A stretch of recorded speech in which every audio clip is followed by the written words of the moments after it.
ദൈവത്തിൻ്റെ അതിപരിശുദ്ധമായ നാമം ഇന്നും വാഴ്ത്തപ്പെടുമാറാകട്ടെ. ഇന്നും നിങ്ങളുടെ മുമ്പിൽ ഒരു വീഡിയോയുമായി ഒരിക്കൽ കൂടെ എത്തുവാൻ സർവ്വകൃപാലുവായ ദൈവം ഇടയാക്കിയ വൻ കൃപകളെ ഓർത്ത് ദൈവത്തെ നന്ദിയോട് സ്തുതിക്കുന്നു. പിന്നെയും മറ്റൊരു കഥാപാത്രവുമായി നിങ്ങളുടെ മുമ്പിൽ എത്തുന്നതിൽ വളരെ അതിയായ സന്തോഷമുണ്ട്. ഇന്ന് നാം ചിന്തിക്കാൻ പോകുന്നത് പുതിയ നിയമത്തിൽ നിന്നൊരു കഥാപാത്രത്തെയാണ്. പുതിയ നിയമത്തിൽ നാം കഴിഞ്ഞ പ്രാവശ്യം ചിന്തിച്ചത് യോഹന്നാനെ കുറിച്ചാണെങ്കിൽ യോഹന്നാൻ സ്നാപകന്റെ പിതാവായ സെഖര്യാവിനെ കുറിച്ചാണ് ഇന്ന് നാം ചിന്തിക്കാൻ പോകുന്നത്. സെഖര്യാവ് എന്നതിൻ്റെ അർത്ഥം യഹോവ ഓർമ്മിക്കുന്നു അല്ലെങ്കിൽ യഹോവ ഓർക്കുന്നു എന്നാണ്.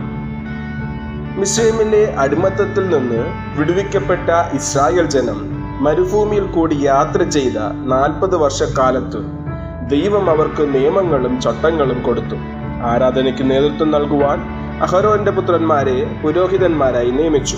അഹരോന് നാദാബ്, അബീഹു, എലയാസർ, ഈഥാമാർ എന്നിങ്ങനെ 4 പുത്രന്മാർ ഉണ്ടായിരുന്നു.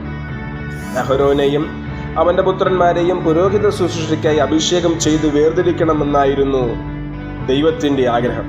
നാദാബും അബീഹുവും ധൂപകലശത്തിൽ തങ്ങളുടെ കൽപ്പിച്ചിട്ടില്ലാത്ത അന്യാഗ്നി ഇട്ട് ധൂപം കാട്ടുവാൻ ശ്രമിച്ചതിനാൽ അഹരോന് മുമ്പിൽ തന്നെ മരിച്ചുപോയി. പിന്നീട് എലയാസരും ഈഥാമാരും മാത്രമേ ശേഷിച്ചുള്ളൂ. അവർ രണ്ടുപേരും പൗരോഹിത്യ ശുശ്രൂഷയ്ക്ക് നിയോഗിക്കപ്പെട്ടു. അവരുടെ സന്താന പരമ്പരകളെല്ലാം പുരോഹിതന്മാരായിരുന്നതിനാൽ സാധാരണഗതിയിൽ വളരെ പുരോഹിതന്മാരുണ്ടായിരുന്നു. ദാവീദ് രാജാവിന്റെ കാലത്ത് ആരാധനയ്ക്ക് ക്രമീകരണം വരുത്തിയപ്പോൾ പുരോഹിതന്മാരെ 24 കൂറുകളായി തിരിച്ചു. എലയാസറിന്റെ കുടുംബത്തിൽ 16, ഈഥാമാറിന്റെ കുടുംബത്തിൽ 8 എന്നിങ്ങനെയാണ് 24 കൂറുകൾ. പെസഹ, പെന്തക്കോസ്ത്, കൂടാരപ്പെരുന്നാൾ എന്നീ ഉത്സവ സമയത്തു മാത്രമേ ഈ കൂറുകളെല്ലാം രംഗത്ത് ശുശ്രൂഷ ചെയ്തിരുന്നുള്ളൂ. മറ്റു സന്ദർഭങ്ങളിൽ ഒരാണ്ടിൽ 2 തവണ ഓരോ ആഴ്ച വീതം ഓരോ കൂട്ടരും സേവനം ചെയ്തു വന്നു. തങ്ങളുടെ ശുശ്രൂഷ സമയത്തിനു വേണ്ടി ഈ പുരോഹിതന്മാർ ആകാംക്ഷയോടെ കാത്തിരുന്നു. ഓരോ പുരോഹിത കുടുംബത്തിൽപ്പെട്ട ഒരു സ്ത്രീയെ മാത്രമേ വിവാഹം ചെയ്യാവൂ എന്നായിരുന്നു നിയമം. അഹരോന്റെ പുത്രി എന്ന് പറഞ്ഞാൽ ഈ അർത്ഥമാണ് ഉണ്ടായിരുന്നത്. വേറൊരു വിധത്തിൽ പറഞ്ഞാൽ പുരോഹിത കുടുംബത്തിൽപ്പെട്ടവൾ എന്നർത്ഥം. സെഖര്യാവിന്റെ ഭാര്യ അങ്ങനെയുള്ള ഒരുവൾ ആയിരുന്നു. അന്ന് ഏകദേശം 24,000 പുരോഹിതന്മാർ ഉണ്ടായിരുന്നു. ഓരോ കൂറിലും ഏകദേശം 1000 പേർ വീതം ഉണ്ടായിരുന്നതിനാൽ പുരോഹിതന്റെ ശുശ്രൂഷ ചീട്ടിട്ടാണ് തീരുമാനിച്ചിരുന്നത്. ദിവസേന രാവിലെയും വൈകിട്ടും മുഴുവൻ ജനത്തിനു വേണ്ടി പ്രഭാതയാഗവും സന്ധ്യായാഗവും കഴിച്ചിരുന്നു. ഊനമില്ലാത്ത 1 വയസ്സുള്ള ഒരു ആട്ടിൻകുട്ടിയെയാണ് യാഗം കഴിച്ചിരുന്നത്.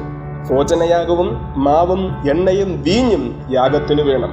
പ്രഭാതയാഗത്തിനു മുമ്പും സന്ധ്യായാഗത്തിനും ശേഷവും സുഗന്ധധൂപം കാട്ടുകയും വേണം. സുഗന്ധധൂപം ഉയരുന്നതോടെ ദൈവം യാഗം സ്വീകരിക്കുന്നതായി പരിഗണിച്ചിരുന്നു. ഒരു പുരോഹിതന് ആയുസ്സിൽ ഒരിക്കൽ പോലും ശുശ്രൂഷയ്ക്ക് അവസരം കിട്ടിയില്ലെന്ന് വരാം. അങ്ങനെ അവസരം ലഭിക്കാത്ത ഏറെ പുരോഹിതന്മാരുണ്ടായിരുന്നു. അതിനാൽ ശുശ്രൂഷയ്ക്ക് ചുട്ടുവീഴുന്ന ദിവസം ആ പുരോഹിതൻ തൻ്റെ ആയുസ്സിലേക്കും പ്രാധാന്യമർഹിക്കുന്ന ദിവസമായി പരിഗണിച്ചിരുന്നു. ഇങ്ങനെ പുരോഹിത ശുശ്രൂഷയ്ക്ക് നിയമിക്കപ്പെട്ട സെഖര്യാവ് പ്രവാചകൻ അബിയാക്കൂർ എന്ന കൂറിൽ പെട്ടവനായിരുന്നു. ഇപ്രാവശ്യത്തെ ചീട്ടിടിയിൽ അബിയാക്കൂറിൽപ്പെട്ട സെഖര്യാ പ്രവാചകനാണ് ധൂപം കാട്ടുവാൻ അല്ലെങ്കിൽ യാഗം അർപ്പിക്കുവാനുള്ള അവസരം ലഭിച്ചത്.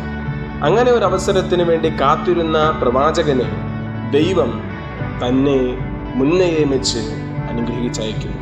ഇന്നും പല ആവശ്യങ്ങൾക്ക് വേണ്ടിയും പല വാഗ്ദത്തങ്ങൾക്ക് വേണ്ടിയിട്ടും ദൈവത്തിനോട് കാത്തിരിക്കുന്ന, ദൈവത്തെ സ്നേഹിക്കുന്ന ദൈവത്തിൻ്റെ മക്കളെ നമ്മെ തേടി ദൈവം ഒരു നാൾ അടുത്തു വരുന്ന ദിവസം നിശ്ചയമായിട്ടുമുണ്ട്. അങ്ങനെയെങ്കിൽ ദൈവം നമുക്ക് മറുപടിയുമായി മടങ്ങി വരുന്ന ആ ദിവസത്തിനു വേണ്ടി ഒരുമിച്ച് കാത്തിരിക്കാം.